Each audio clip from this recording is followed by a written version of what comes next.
Bonsoir, bonsoir, bonjour, c'est ED Congo Basango Télévision.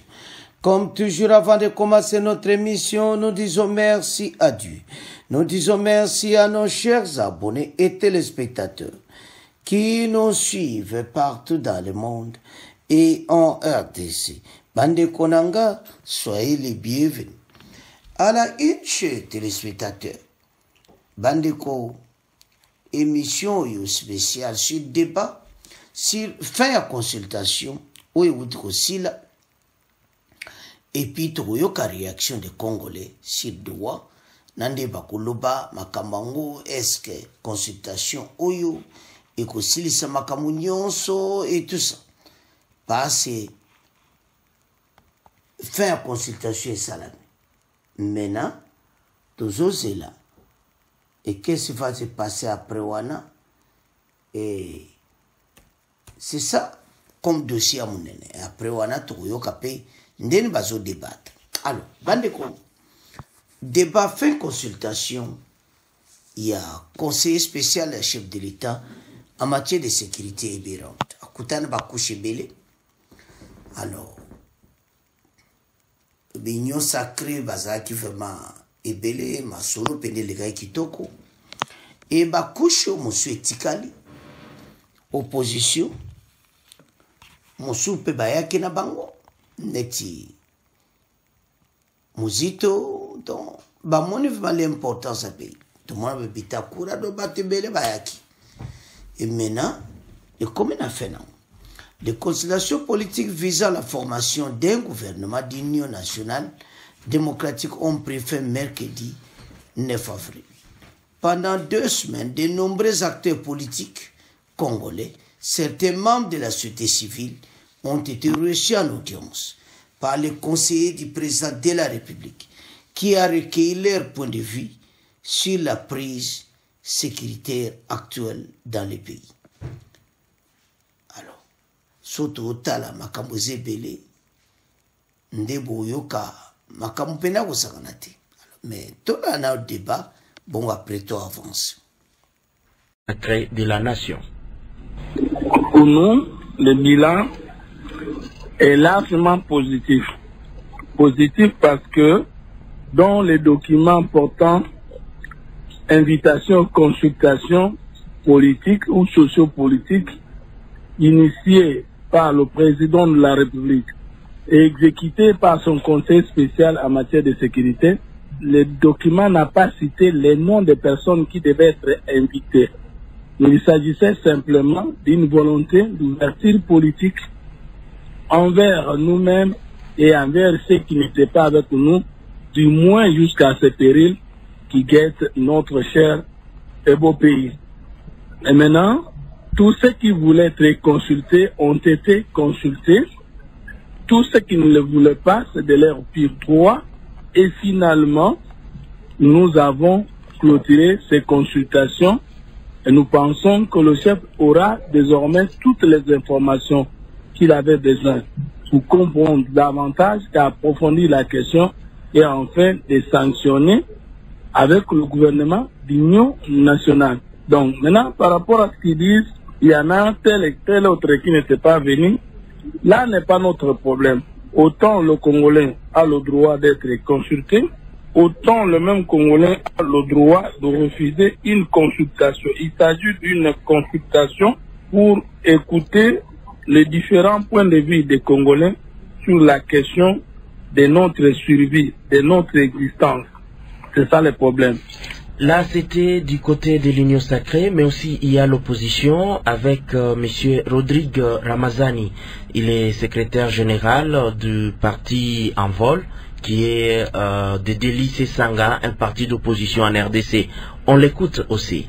M. Tshisekedi, en lançant ses consultations, pensait évidemment, à travers la mise en place d'un gouvernement d'union nationale, avoir trouvé la pharmacopée idéale afin de résoudre cette crise. Que malheureusement aujourd'hui nous sommes à la conclusion de cette consultation, nous constatons qu'il s'agissait plutôt d'une comédie qui frôle quasiment le ridicule. Écoutez, Nous sommes en train de parler des choses très sérieuses. Il faudra avoir de postures suffisamment responsables pour comprendre les enjeux et l'avenir que nous courons sur la situation sécuritaire dans notre pays aujourd'hui, en lieu et place de s'amuser dans ce perte de temps. Pendant ce temps, nous comptabilisons de morts. On nous parle de près de 10 millions de déplacés internes. C'est énorme. Ce sont des questions de responsabilité, je tiens à rappeler. Et justement, la formation de ce gouvernement, ça sera pour mettre fin à cette crise. Le problème n'est pas lié seulement à un gouvernement, au partage de postes comme le veut ces consultations. Le problème est plus profond que ça. Parce que je tiens à rappeler que rien n'empêche le pouvoir Tshisekedi à résoudre la crise. Le moyen qu'il a demandé, on le lui a accordé. Pour la défense, plus de 1 milliard de dollars l'an. Ils l'ont dépensé pendant 3 mois dans le détournement en autre chose qu'à aller résoudre le vrai problème. Ils ont voulu recruter de mercenaires, ils l'ont fait. Ils ont dénaturé l'armée en y intégrant des éléments intrus, les Wazalendo. Ils l'ont fait. Mais est-ce qu'on a trouvé des solutions au problème? Non. Je tiens encore à rappeler que ce n'est pas la toute première consultation sous Tshisekedi, c'est la deuxième. La première consultation avait notamment la question de la solution de la crise sécuritaire dans l'est du pays. Est-ce que nous en sommes arrivés là? Non. Nous sommes en train de courir un risque de l'existence de notre nation parce que M. Tshisekedi avait levé des options d'irresponsabilité qui aujourd'hui a enveniné la situation où nous avons nos territoires qui sont occupés pendant plus de 3 ans, où nous avons des armées étrangères sur notre sol, où nous sommes en train de risquer de perdre une partie de notre territoire, chose que nous ne souhaitons pas. Ça, c'est la divergence de point de vue par rapport à ces consultations.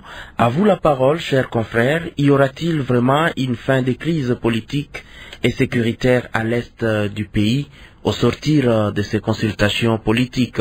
Brunel Kati.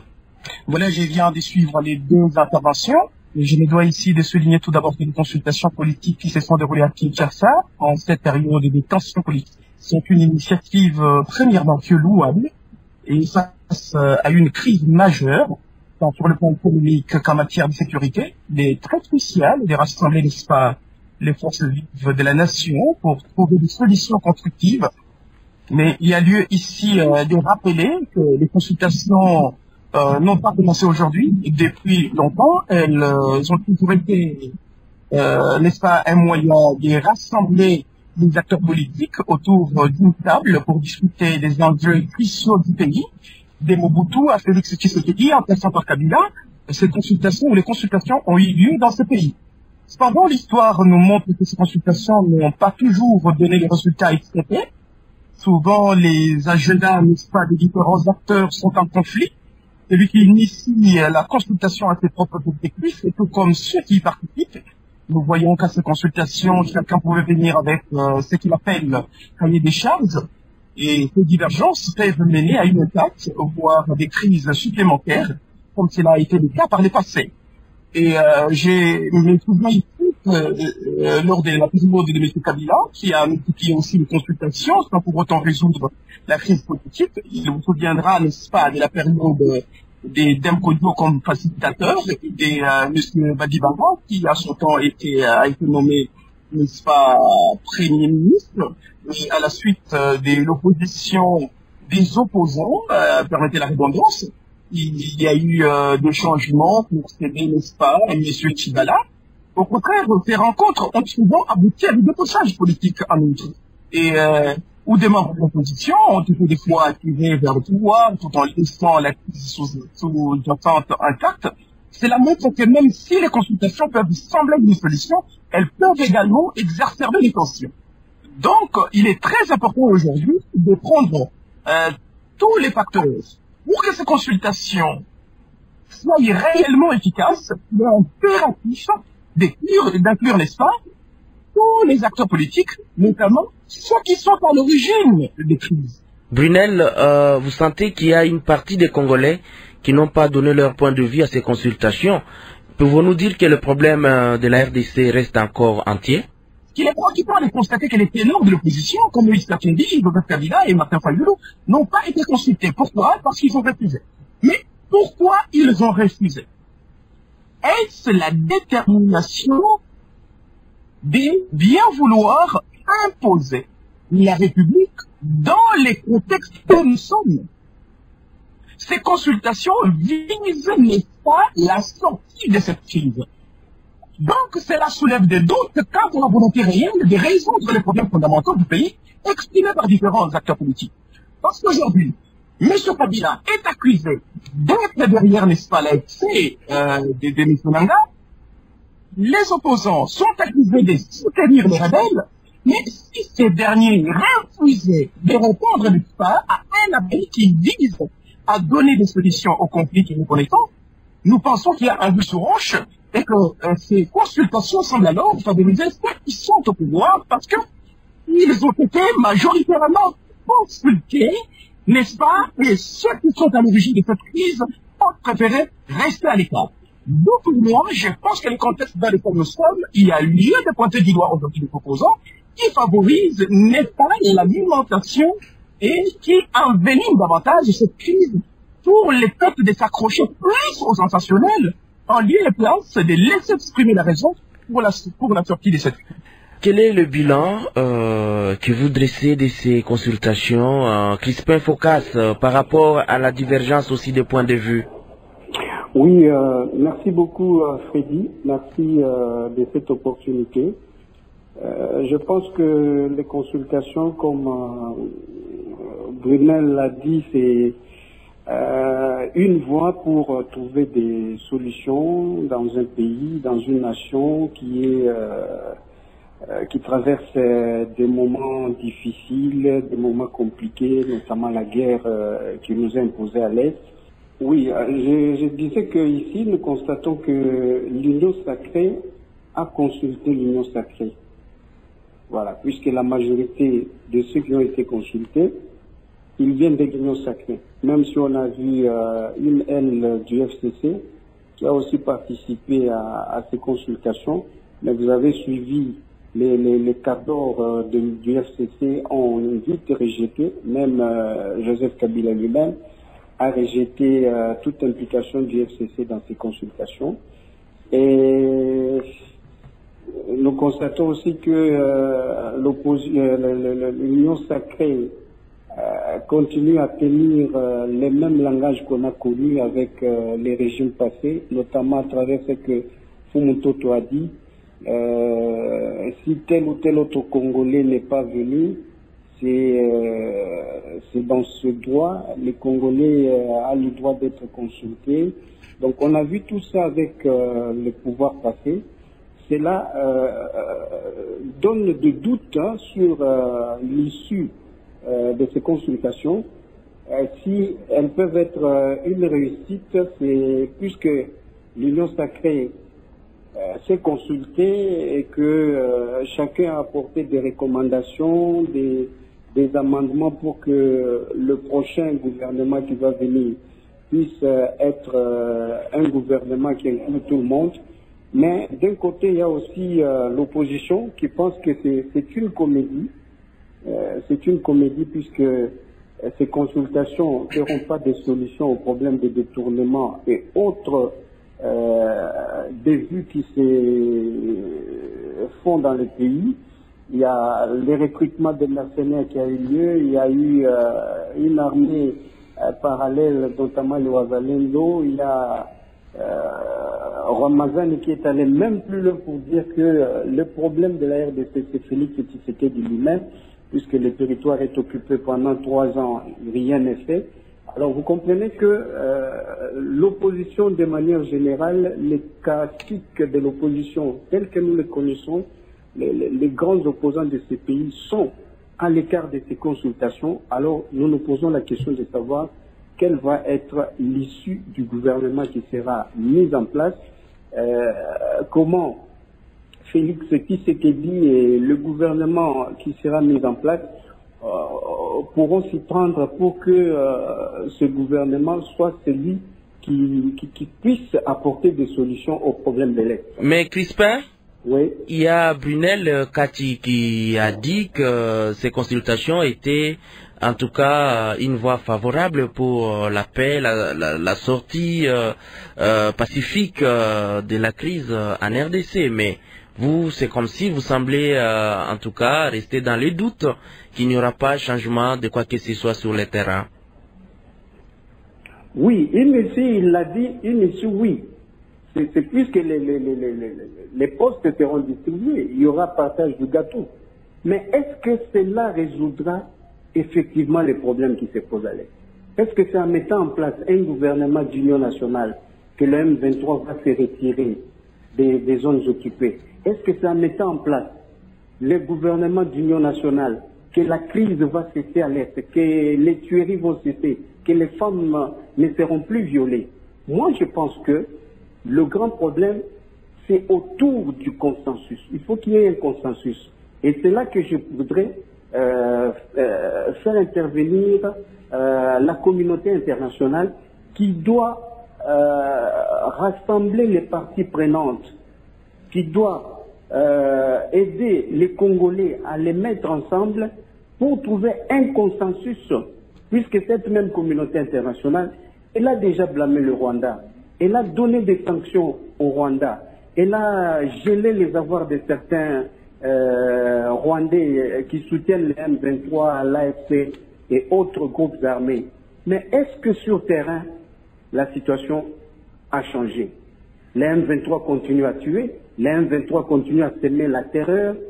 Je pense que c'est ici l'occasion, comme la communauté internationale s'est déjà impliquée dans cette guerre et que les États-Unis ont pris aussi leur part pour trouver une issue dans cette crise, notamment avec Boulos qui était au Rwanda, qui a rencontré le dirigeant rwandais. Je pense que c'est déjà une issue pour trouver une solution par rapport à cette guerre. Mais tant que ça sera l'Union sacrée qui est consultée par l'Union sacrée, moi je pense, à mon avis, je mets beaucoup de doutes pour que le prochain gouvernement puisse apporter quelque chose de palpable et de paix. Alors, de votre côté, M. Obed Kambale, comment analysez-vous la fin de ces consultations politiques qui, depuis mardi, en tout cas, le conseiller va devoir donner le rapport au chef? Oui, il faut d'abord noter la volonté du président Tshisekedi de réunir les Congolaises et Congolais autour de lui pour faire face à l'agression rwandaise, parce que la crainte de la balkanisation, elle est réelle. Aujourd'hui, les villes de Goma, les villes de Bukavu, certains territoires du Nord Kivu, du Sud Kivu, sont toujours sous contrôle du Rwanda, sous couvert du M23 AFC. Je crois que l'initiative, elle est bonne. On doit mettre fin aux souffrances des populations de l'Est qui souffrent donc pendant plus de 30 ans. Mais malheureusement, ce que j'ai constaté, l'autre confrère vient de le dire, l'Union sacrée a consulté l'Union sacrée. Il y a certains gens ou certains politiciens qui ont été consultés, même certains cadres de la société civile. Pour eux, bon, ils sont venus rien que pour le partage du gâteau. L'occasion est là, il faut sauter sur l'occasion. Mais il y a certains regroupements politiques, parmi les rares, il y a comme quoi l'AB50 de Julien Paluku, qui est venu, lui, avec des propositions de sortie de crise. C'était parmi les rares. Il est aussi de la bien sûr, parce que beaucoup de gens sont venus, rien que bon, comment on va partager les gâteaux.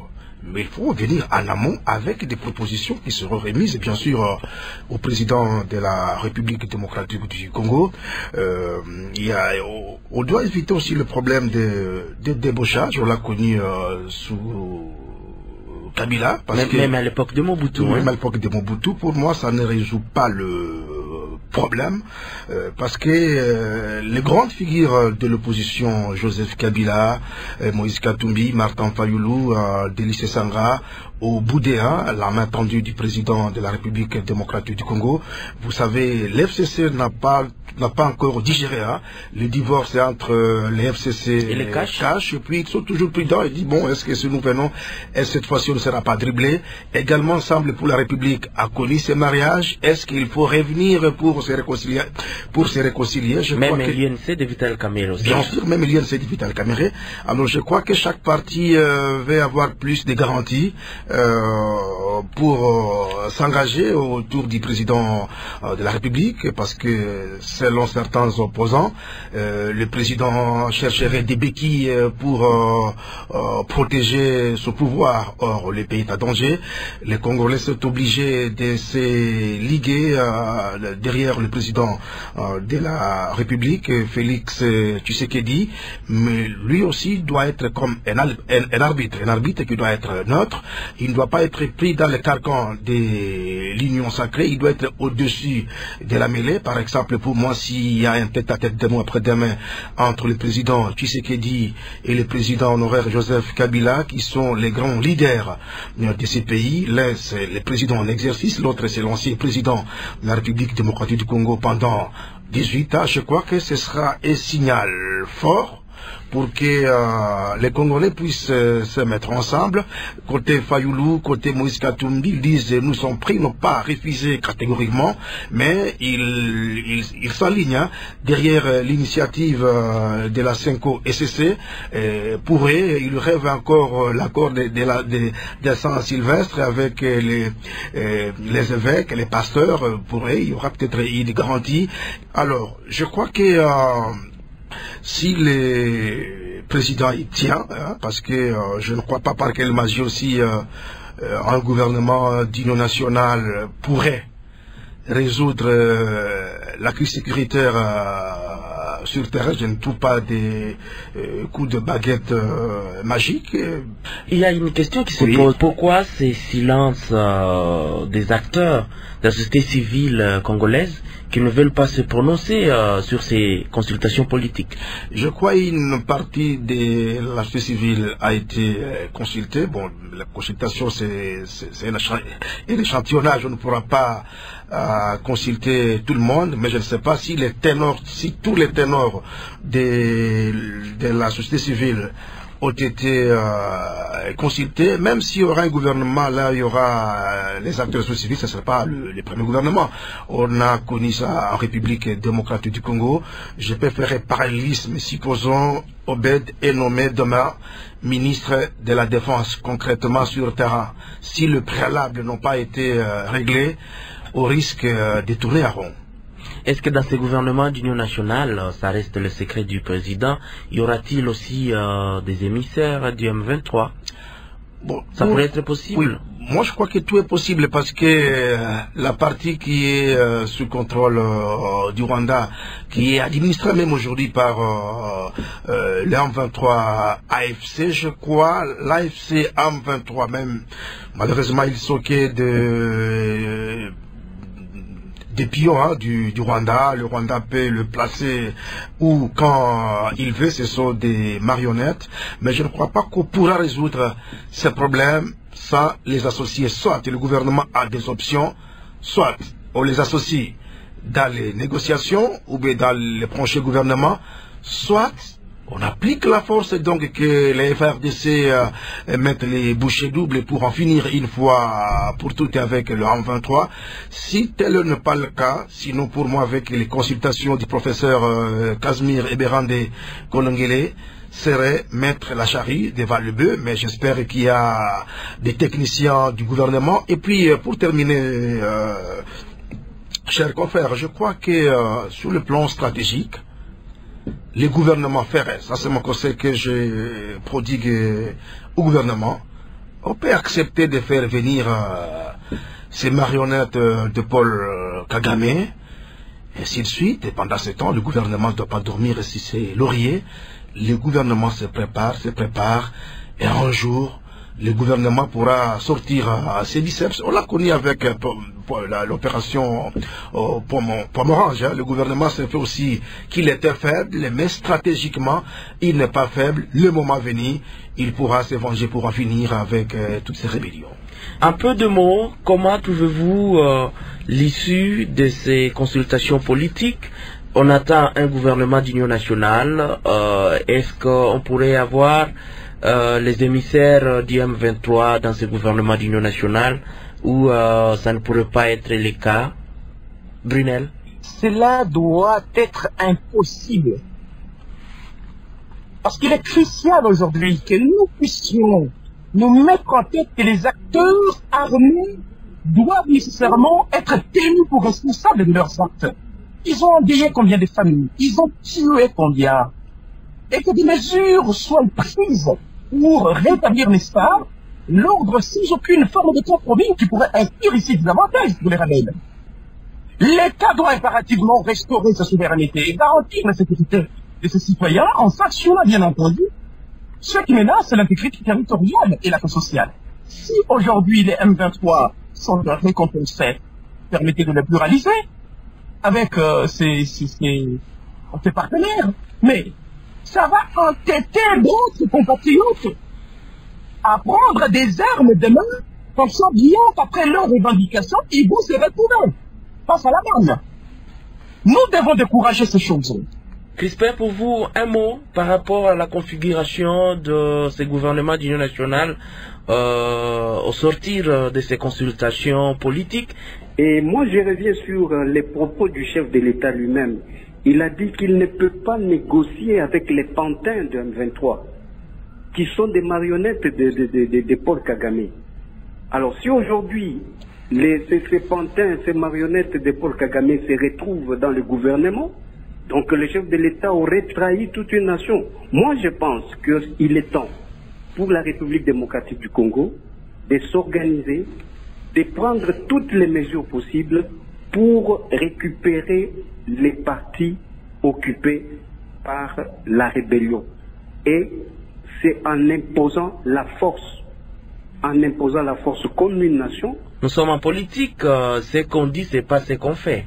Mais s'il vous plaît, Freddy, vous croyez que un Congolais sérieux, un Congolais patriote accepterait voir un cadre du M23 ou un membre du M23 dans les gouvernements en pensant à toutes ces tueries, à toutes ces femmes violées, à toute cette misère imposée à la population de l'Est? Et ce Congolais-là sera tranquille de voir un dirigeant comme celui-là gérer ce pays. Moi, je pense que le Congo, la RDC comme nation, doit s'assumer. Et la meilleure façon de s'assumer, c'est de s'imposer sur le terrain, organiser son armée, même si aujourd'hui l'armée est toujours appuyée par d'autres forces loyalistes à travers les différents pays africains. Je pense qu'il est temps pour la République démocratique du Congo de s'imposer sur le terrain pour récupérer et gagner cette guerre par la voie diplomatique ou la force. Merci.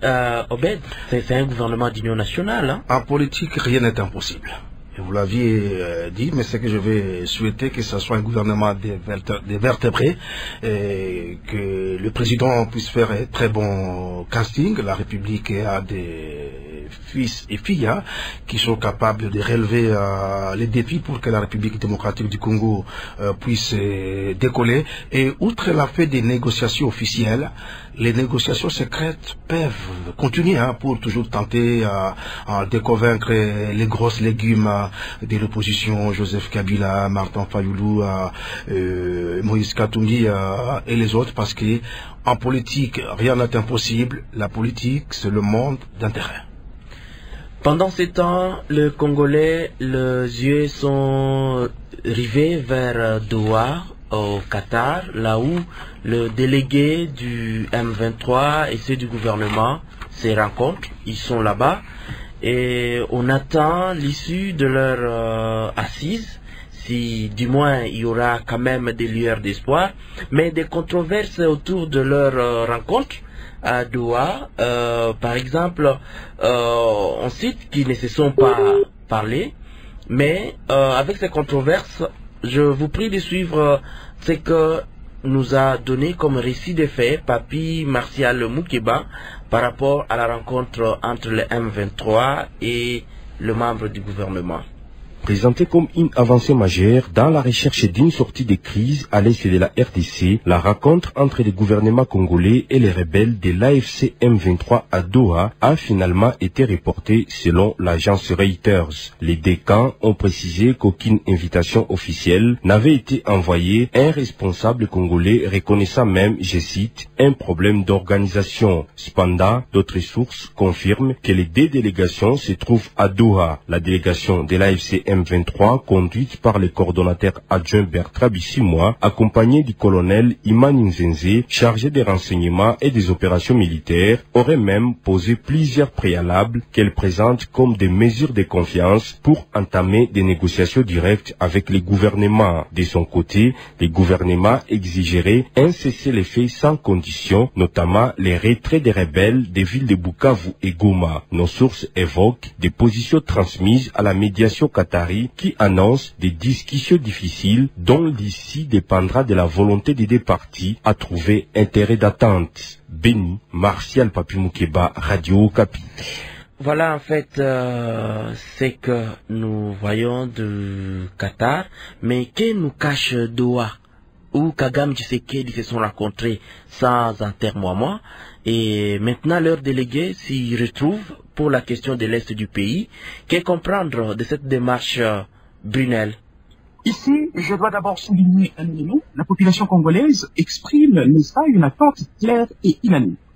Hier, j'ai pris part à une conférence organisée dans la province de Lualaba, précisément à Kolwezi, où Madame la gouverneure Fikima Spassaïni a parlé de quelque chose sur ça. Le retour de la paix dans l'Est de la République démocratique du Congo est une obligation. Et cela est le souci de nous tous. Les Congolais aspirent à une normalisation des conditions de vie. Oui, il serait possible aujourd'hui de voyager de Kinshasa à Goma, de Bukavu à Lubumbashi, de Lubumbashi à Walikale, en toute sérénité. D'où il est impératif aujourd'hui cette conférence que les discussions engagées soient authentiques et non des simples manœuvres, des conciliables. Il est inacceptable de continuer à traiter les groupes armés comme des interlocuteurs légitimes, en leur offrant des opportunités de partage du pouvoir à chaque soulèvement. Nous venions d'ailleurs de le dire aussi. La fermeté est essentielle. C'est vrai.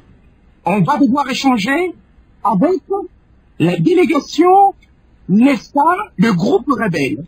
Mais ils doivent se mettre en tête qu'il y a les accords de Nairobi. Il y a différents accords qui traitent déjà les problèmes, n'est-ce pas, des groupes armés. Les chefs de l'État avaient raison de refuser toute forme de négociation qui impliquerait un partage de prérogatives, car cela ne ferait que légitimer la violence et l'insurrection. Donc, il est crucial aujourd'hui que les acteurs armés soient tenus responsables de leurs actes. D'où les discussions initiées au Qatar doivent se concentrer sur des vérités fondamentales permettant, n'est-ce pas, un dialogue franc et constructif en vue d'un retour à une paix durable. La souffrance endurée par la population congolaise est immense. Et il est impératif que cette situation ne perdure pas. De nombreuses familles ont été dévastées, des biens perdus et le tissu social gravement affecté. La société congolaise refuse de continuer à vivre dans cette instabilité chroniquement alimentée. Ainsi, notre appel est clair. Il est essentiel que la situation soit résolue de manière définitive, tant sur le plan interne qu'externe. Cela implique des discussions sincères à l'intérieur du pays, où toutes les parties prenantes doivent se confronter aux réalités sur le terrain, tout en consolidant, bien entendu, une position commune face aux ingérences étrangères qui cherchent à affaiblir notre souveraineté. Parce que les différentes, n'est-ce pas, exigences de ces groupes rebelles répondent d'une façon directe aux attentes de l'ennemi qui nous combat, qui est le Rwanda. Obed Kambale, ça fait plus de 3 ans. Maintenant, à Doha, le délégué du gouvernement et ceux du M23 se sont vus face à face. Bien sûr, pour la première fois. Oui, en technique des négociations, chaque partie doit vouloir monter la barre très haut et au fur et à mesure, les négociations pourront continuer, pourront tomber sur un accord ou bien sûr un consensus. Il y a les négociations entre guillemets des Doha, passerait dans un angle en paix fermé au stade actuel, mais c'est comme une grossesse. Hein. Au fur et à mesure, on saura un peu davantage qu'est-ce qui se passe au niveau des Doha. Si et seulement si ces négociations reprenaient à Doha, vous savez, la crise en RDC, surtout dans sa partie Est, et là des causes endogènes et exogènes, je souhaiterais qu'on fasse étude du casting des négociateurs que la RDC à envoyer, ou bien pourra envoyer au fur et à mesure. Je souhaiterais qu'on puisse éviter le copinage, copains, copines, qu'on pourra envoyer face à ces rebelles qui sont téléguidés, sont comme des télécommandes, téléguidés par Paul Kagame. Est-ce qu'il y a une lueur d'espoir avec cette rencontre de Doha? Je crois que c'est sur terrain, parce que sur terrain on doit se battre et au même moment on doit continuer à se parler. C'est pourquoi j'attire ici l'attention du gouvernement et du président de la République. Il faut qu'on puisse envoyer des vrais techniciens qui feront partie des négociateurs pour le compte de la République démocratique du Congo. Il ne faut pas envoyer les gens inexpérimentés, parce que il y a des pièges qu'on pourrait mettre. Par exemple, supposons un jour nous tombons sur un accord avec ces panthères du M23, une année, 2 ans, 10 ans, même 30 ans plus tard, si on n'a pas envoyé des vrais techniciens, puis la République dispose des vrais techniciens qui maîtrisent tellement la région des Grands Lacs, l'occasion est là pour que le gouvernement puisse dénicher ces oiseaux rares-là pour faire des négociations techniques avec le Rwanda de Paul Kagame, et que les négociations de Doha ne puissent pas endormir l'armée au niveau des différentes lignes de front au nord Kivu. Ça peut aussi être une des techniques de l'ennemi pour faire endormir les forces armées de la République démocratique du Congo, un jour qu'elles soient surprises par les forces spéciales rwandaises et le supplétif Diam 23, et que les massacres par exemple des Beni, Oicha, Eringeti, Irumu ne puissent pas être oubliés par le gouvernement, malgré la mutualisation des forces FARDC, UPDF.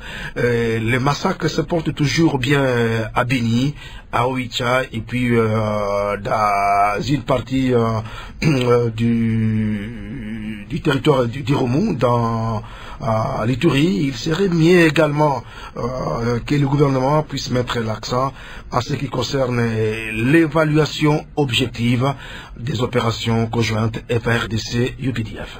Crispin Phocas, comment trouvez-vous cette rencontre M23 et envoyé du gouvernement à Doha, au Qatar?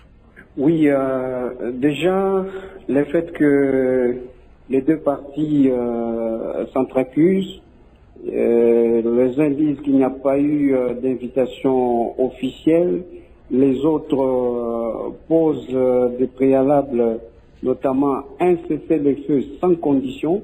Je pense que ces rencontres, au lieu d'être une lueur d'espoir, risquent encore d'être une nuit sombre, permettez-moi la tautologie. Je voudrais ici dire que tant qu'il y aura toujours des préalables d'un côté et de l'autre, il n'y aura pas d'issue à cette crise. Et je voudrais ici attirer l'attention du gouvernement pour que ce gouvernement ne puisse pas rester dans la léthargie. La rébellion, elle reste une rébellion, et le fait que aujourd'hui les représentants du M23 sont à Doha pour une négociation ne veut pas dire que sur le terrain ils ont cessé les hostilités. Moi je pense que le gouvernement doit être très vigilant, très attentif, et je salue déjà ce que font nos vaillants soldats des FARDC avec le Wazalendo.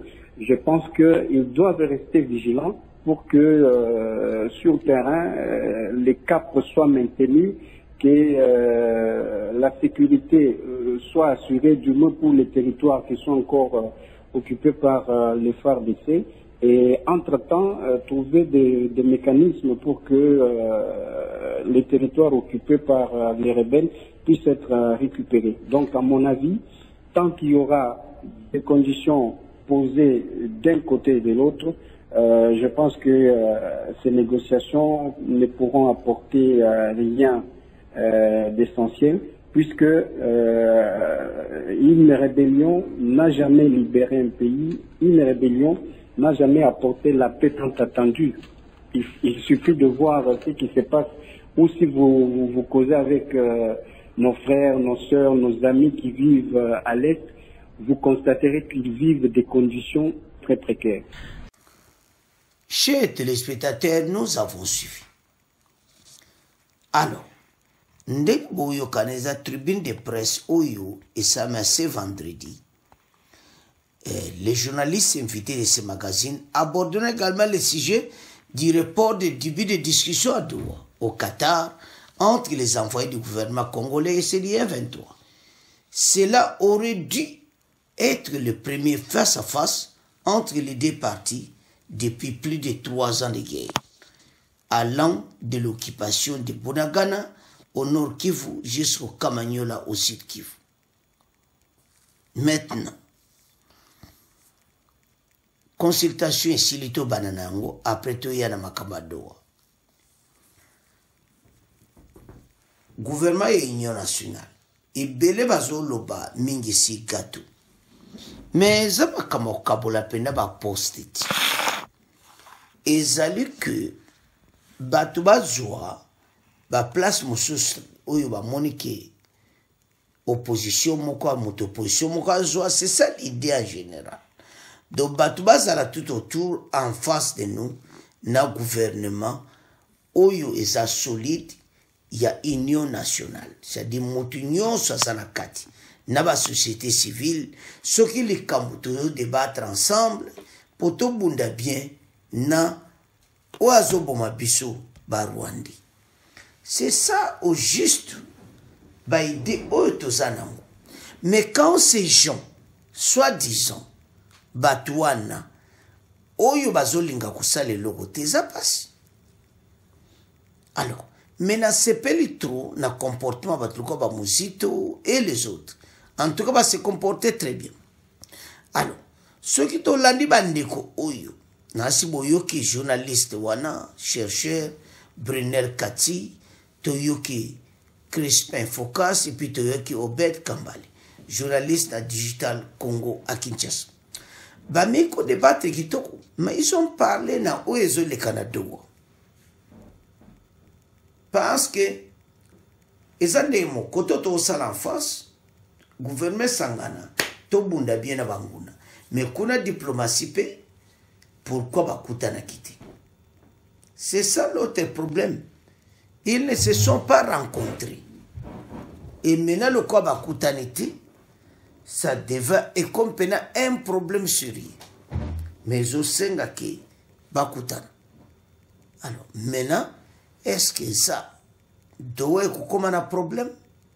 Est-ce que tout est monté à doa? Mais en tout cas, tout le monde a décodé un point de vue. Yo pesa yo. Ou yo ki ba lobby, nande ba lobby si faire consultation, pesa devant.